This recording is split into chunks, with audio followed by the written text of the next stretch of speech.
రాజ్ తరుణ్ మీద కొత్త కొత్త వ్యాఖ్యలు, కొత్త కొత్త ట్విస్ట్‌తో బయటికి తీసుకొచ్చిన లావణ్య చాలా వ్యాఖ్యలే చేసిందని చెప్పుకోవచ్చు.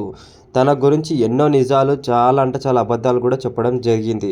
అవన్నీ ఇన్ని రోజులుగా విని, విని, విని, విని రాజ్ తరుణ్ అయినా సరే, ఇంకెవరైనా సరే ఒకటే మాట్లాడడం జరిగింది. రాజ్ తరుణ్ అయితే తను చెప్పినా కూడా అవన్నీ ఉట్టి మాటలే. ఎందుకంటే నా విషయంలో తనకి చాలా తెలుసు. అంటే ఇన్నేళ్లుగా నాతోని గడిపిన మనిషి గురించి ఇంకా మనం అన్నీ చెప్పాల్సిన అవసరం లేదు. తనైతే మొత్తం ప్రీ ప్లాన్డ్‌గా మాట్లాడడం జరుగుతుంది. కానీ నేను ఏమున్నా కానీ మొత్తం అంతా కోర్ట్‌లోనే చూసుకుంటా. తన గురించి చెప్పడానికి నాకు 2 నిమిషాలు పట్టదు. చాలా అంటే చాలా చెప్పొచ్చు. ఆల్రెడీ మీరు చూస్తున్నారు తన గురించి. మీడియా ముందుకొచ్చి ఒక్కొక్క వ్యాఖ్యలు అన్నవి మొత్తం తప్పు చెప్పడంతో అసలు అవన్నీ కొంతమంది ప్రజలంతా నిజం అనుకోవడం విధంగా వెళ్ళిపోతున్నారు. అదే టైంలో నా సైడు సపోర్ట్‌గా వచ్చిన ఆర్‌జే శేఖర్ నన్ను మరొక జన్మలాగా వచ్చి కాపాడిందని చెప్పుకోవచ్చు. ఎందుకంటే ఆర్‌జే శేఖర్ లేకపోతే ఈరోజు నా లైఫ్ అంతా మొత్తం నాశనం అనే చెప్పుకోవచ్చు.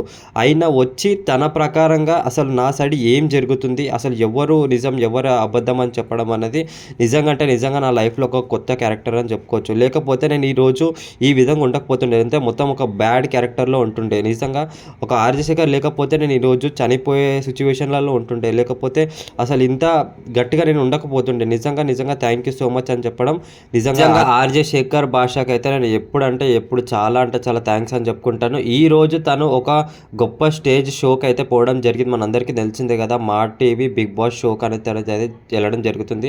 అసలు నేను ఎప్పుడు బిగ్ బాస్ చూడను, కానీ ఈసారి మాత్రం అయితే బిగ్ బాస్కి చూడడం కారణం అయితే మన ఆర్‌జే శేఖర్ భాష అని చెప్పుకోవచ్చు. ప్రతిరోజు వదలకుండా నేనైతే బిగ్ బాస్ చూస్తున్నాను. ఎందుకంటే తన గేమ్ ప్లే కూడా డిఫరెంట్ ఉంది. ఈరోజు తన గురించి అనుకుంటున్నారు నా వల్లనే బిగ్ బాస్కి వెళ్ళడం కాదు, తన ఆర్‌జే శేఖర్ భాష అని చెప్పి తన రేడియో ఎఫ్ఎంలో తన టాలెంట్ ద్వారా వెళ్ళిందని చెప్పుకోవచ్చు. జస్ట్ నా విషయంలో వచ్చి వైరల్ అయినందుకు ఇంకా తను బిగ్ బాస్లో సెలెక్ట్ అయిందని చెప్పుకోవచ్చు. కానీ ఏది ఉన్నా కూడా తన టాలెంట్ అనేది చెప్పొచ్చు. నా వల్ల అయితే బిగ్ బాస్ వెళ్ళినైతే నేను అసలు చెప్పాను. నా విషయంలో తను ఒక కారణం అని చెప్పుకోవచ్చు. అంటే నన్ను ఒక సేవ్ చేసిన పర్సన్ అని చెప్పుకోవచ్చు. ఇదంతా ఒక పరంగా నాకు శేఖర్ భాష చేయకపోతే, అంటే ఇన్ని ఆధారాలు ముంగడికి తీసుకురాకపోతే ఈరోజు నేను రిలీజ్ చేసిన భలే ఉన్నాడు అనే మూవీ అనేది ఇంత పెద్ద బ్లాక్ బస్టర్ కాకపోతుండే. చాలా అంటే చాలా మంచి రెస్పాన్స్ వస్తుంది పరంగా. నేను ఈ స్టేజ్ మీద అయితే చాలా మంచిగా చెప్పుకుంటున్నాను అని చెప్పి మొత్తం అంతా మన రాష్ట్రం అనేది అయితే స్టేజ్ ప్రకారం అయితే చెప్పుకోవచ్చు. నిజంగా ఆర్‌జే శేఖర్ లేకపోతే నిజంగా మన హీరో అయితే లేకపోవడం చెప్పుకోవచ్చు. ఎందుకంటే ఈయన గురించి మనందరికీ తెలిసిందే కదా, ఈయన ఒక పాజిటివ్ క్యారెక్టర్. అంటే మీడియా ముందుకు వచ్చినప్పటి నుంచి ఇప్పటి వరకు తన మాటలు అనేవి మనందరికీ తెలిసిందే. తను ఒక ప్రకారంగా తననైతే, అంటే తన లవర్ని, అంటే ఎవరైతే లావణ్య ఉన్నారో ఎప్పుడు తనని కించపరచాలని ఎప్పుడు అనుకోలేదు. తన గురించి డ్రగ్స్ కేసులో ఉన్నా అంటే తెలిసినా కూడా తనైతే ఎప్పుడు బయటకు చెప్పాలనుకోలేదు. ఎందుకంటే తన కెరియర్ పాడవుతుంది, తన లైఫ్ కూడా పాడవుతుందని చెప్పి. కానీ తన గర్ల్ ఫ్రెండ్ లావణ్య మాత్రం ఏ రోజు అలా ఆలోచించలేదని చెప్పుకోవచ్చు. ప్రతిరోజు రాస్తారు మీద ఒక కొత్త దాడి చేసిందనే చెప్పుకోవచ్చు. తన లైఫ్ గురించి పక్కనే వెళ్ళిపోయి మాల్వి మనోత్రా కానీ ఇంకెవరు కానీ తన లైఫ్ తన బతుకుదామని అనుకున్నాడు. కానీ ఈ రోజు చూసుకుంటే ప్రకారం లావణ్య అయితే చాలా దారుణంగా దాడి చేసిందని చెప్పుకోవచ్చు. ఆ విధంగా ఎన్ని దాడి చేసినా కూడా ఈ రోజు తన సినిమా అయితే ఒక సూపర్ హిట్ అని చెప్పుకోవచ్చు. తన ఒక మంచి లైన్లో వెళ్ళిండని చెప్పుకోవచ్చు.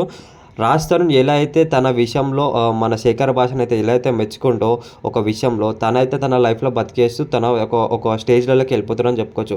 కానీ ఇటు చూస్తే మాత్రం లావణ్య అయితే మొత్తం తను చేసిన తప్పుకి తన శిక్ష అయితే మొత్తం అనుభవిస్తుందని చెప్పుకోవచ్చు. వీళ్ళ విషయంలో ఇంకా చాలా అంటే చాలా క్లారిటీగా నేనైతే మొత్తం ఎక్స్ప్లెయిన్ చేస్తాను. ఇప్పట్లో అయిపోయే స్టోరీ అయితే కాదు. రాజ్ తరుణ్ మాల్వి మనోత్రా విషయంలో అయితే ఇంకా లావణ్య గురించి అయితే చాలా అంటే చాలా కేసెస్ పరంగా అయితే తనైతే వెళ్ళబోతుందని చెప్పుకోవచ్చు. చాలా అంటే చాలా ఫేస్ చేస్తుందని చెప్పుకోవచ్చు. ఇంకా నేనైతే ఇంకా వీడియోస్ చేయడానికి అయితే చాలా అంటే ట్రై చేస్తాను. మీరైతే ఒక లైక్ అండ్ సబ్స్క్రైబ్ అయితే చేసుకుంటే నాకు చాలా సపోర్టివ్ అండ్ హెల్ప్ఫుల్గా ఉంటుంది ఫ్రెండ్స్. ఇంకా మరిన్ని వీడియోస్తో మీ ముందుకు వస్తాను. అప్పటి వరకు ఉంటాను. Thank you, bye friends. ఖచ్చితంగా కమెంట్ చేసి వెళ్ళండి, ఓకేనా ఫ్రెండ్స్. నెక్స్ట్ వీడియోలో అయితే కలుసుకుందాం. Bye friends.